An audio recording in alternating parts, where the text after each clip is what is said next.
मिली एक fictitious character Ajay से। वो अभी अभी कॉलेज में एडमिशन लेने वाला है एंड उसकी चाइल्डहुड लाइफ काफी टफ रही। He was raised bye a single mother end of course he had a younger sister. उसके पापा एक यंग एज पे गुजर जाते हैं, जिसके कारण उसकी मॉम को घर की सारी जिम्मेदारी उठानी पड़ती है एंड बाहर काम करने के लिए जाना पड़ता है। एंड जब वो बाहर काम करने के लिए जाती है, वो अजय पे अच्छी तरह से ध्यान नहीं दे पाती। तो उसी दौरान अजय को गलत दोस्तों की संगत पड़ जाती है। उसे सिगरेट पीना, दारू पीना एंड दोस्तों के साथ आवारागर्दी करने की काफी आदत पड़ जाती है। फिर एक दिन उसकी मॉम काफी बीमार पड़ जाती है, जिसके कारण उन्हें हॉस्पिटल में एडमिट करना पड़ता है, जहां पे उन्हें पता चलता है कि उसकी मॉम को 4th स्टेज कैंसर है एंड वो ज्यादा दिन तक सर्वाइव नहीं कर पाएगी। Now doctors tried absolute best to save his mother, but unfortunately उसकी मॉम गुजर जाती है। अब ये सुन के अजय को बहुत बड़ा झटका लगता है, क्योंकि व्हाटएवर इट में भी वो अपनी मॉम से काफी क्लोज था एंड ऐसी सिचुएशन में he became the man of the house. उसे खुद का और अपनी बहन का दोनों का ख्याल रखना था। एंड तब लकीली छुट्टियां भी चल रही थी, तो he decided to take a job at his uncle's office. तो फिर वो रेगुलरली काम पे जाने लगा और डिसिप्लिन से अपना काम करने लगा।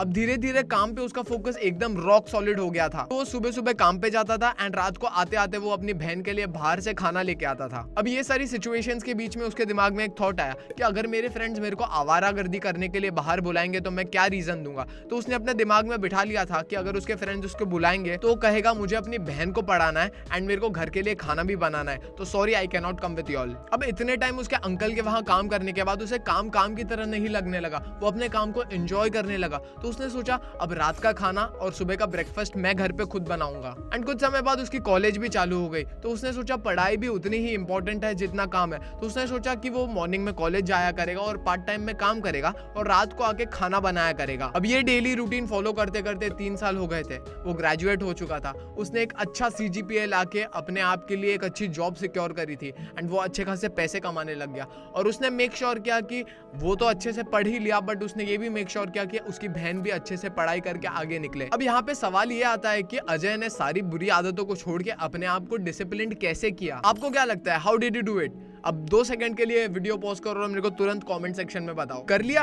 अब आइए एनालाइज करते हैं कि ऐसी क्या चीजें थी जिसने अजय को मदद करी डिसिप्लिन्ड होने में। तो सबसे पहली चीज, उसके पास एक स्ट्रॉन्ग रीजन था। तो उसके मॉम के गुजर जाने के बाद he was literally into do और डाई सिचुएशन। या तो he could be the man of the house and take care of himself and his sister, या तो फिर वो आवारागर्दी करके अपने दोस्तों के साथ अपना करियर बर्बाद कर सकता था। अमेरिकन साइकोलॉजिकल एसोसिएशन की स्टडीज कहती है कि जब तुम्हारे पास एक स्ट्रॉन्ग मोटिवेटिंग रीजन होता है तब तुम ऐसे एरियाज में टैप करते हो जिसमें तुमने कभी टैप नहीं किया। अब एग्जांपल के लिए आपको एक रियल लाइफ इंसिडेंट बताता हूँ। मेरा फ्रेंड है, वो जिम में यूजुअली 30 kgs के शोल्डर प्रेस करता है।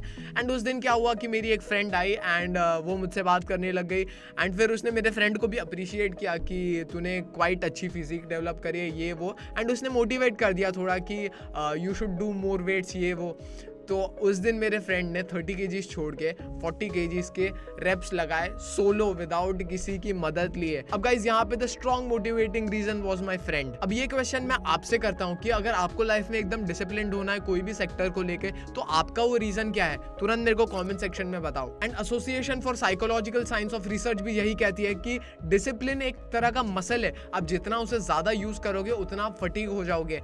Nobody is discipline all the time. क्या आपके साथ कभी ऐसा होता है कि यार आप रात को सोचते हो कि कल मैं जल्दी उठ जाऊंगा, वर्कआउट करके आऊंगा, अच्छा खाना खाऊंगा, बुक्स पढ़ूंगा और मेजरली ट्राई करूंगा कि अपना दिन प्रोडक्टिव करूं। वो टाइम पे आपका मोटिवेशन काफी हाई रहता है, तो आप ये सारी चीजें कुछ दिनों के लिए कर लेते हो। बट अगर मैं आपको बोलूं कि ये लॉन्ग टर्म के लिए करो तो कहीं ना कहीं आप फुस हो जाते हो, राइट? अब ऐसा क्यों होता है? क्योंकि आपने मल्टीपल चीजों को एक साथ ले लिया है एंड सब करने की कोशिश कर रहे हो। You should focus on one thing at A time. अब अजय के केस में वो जिम्मेदार होने के लिए उसके पास एक स्ट्रॉन्ग रीजन था, बट इसका मतलब ये नहीं कि यार वो एक ही टाइम पे जॉब भी कर ले, पढ़ाई भी कर ले, अपनी बहन को भी पढ़ाए और खाना भी बनाए। वो इनिशियली इतनी सारी चीजें एक साथ नहीं कर पाता। तो इनिशियली उसने सिर्फ एक काम पे फोकस किया एंड उस पे डिसिप्लिन रहने का उसने एक्शन लिया। एंड फिर जब काम की तरह नहीं लगने लगा तो उसने अपना विल पावर एंड फोकस दूसरी चीज पे इंप्लीमेंट किया, which is cooking and then college and etcetera. क्योंकि चीजों को जब तुम हैबिट्स बना लेते हो तो it drains less will power, which leads us to the last and final point, which is plan for temptation. अब अजय को एक और दिक्कत सता रही थी कि अगर उसके फ्रेंड्स उसे आवारागर्दी करने के लिए बुलाएंगे तो वो क्या करेगा। बट ये टेम्पटेशन को इफ देन टेक्निक यूज करके उसने हटा दिया। उसने पहले ही अपने दिमाग में एक आउटकम डिसाइड कर लिया था कि अगर उसके फ्रेंड्स उसे आवारागर्दी करने के लिए बुलाएंगे तो वो कह देगा कि अपनी सिस्टर को वो पढ़ाएगा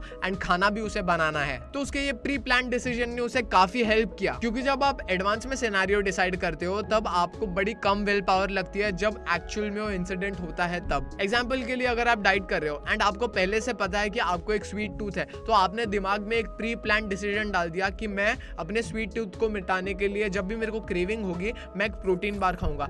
तो जब रियल लाइफ में ये सिनेरियो होगा तब आपका ब्रेन ऑलरेडी प्री वायर्ड है कि मुझे स्वीट नहीं खानी है, मुझे प्रोटीन बार खाना है, and it will be easy for you to resist the temptation. And studies भी यही कहती है जब आप विल पावर एंड डिसिप्लिन को यूज करते हो over a period of time, आपको दूसरी चीजों में भी मदद करती है। एग्जाम्पल के लिए अगर मेरे को ये मेरा बाइसेप बड़ा करना है तो मैं क्या करता हूँ, इनिशियली मैं पहले इसको ट्रेन करूंगा, फिर रिकवरी एंड रेस्ट दूंगा, फिर से ट्रेन करूंगा। वैसे ही डिसिप्लिन का भी है, आप इसे फुल्ली यूज मत कर दो, थोड़ा सा डिसिप्लिन यूज करो, फिर रेस्ट एंड रिकवरी एंड फिर से यूज करो। तो ओवर टाइम जैसे बाइसेप ग्रो होगा वैसे ही आपका डिसिप्लिन मसल भी ग्रो होगा। तो hey guys, that was it for today's video. Make sure that you subscribe to the channel, also turn on the bell notification, and yeah, this is your boy signing off. Until next time, peace out.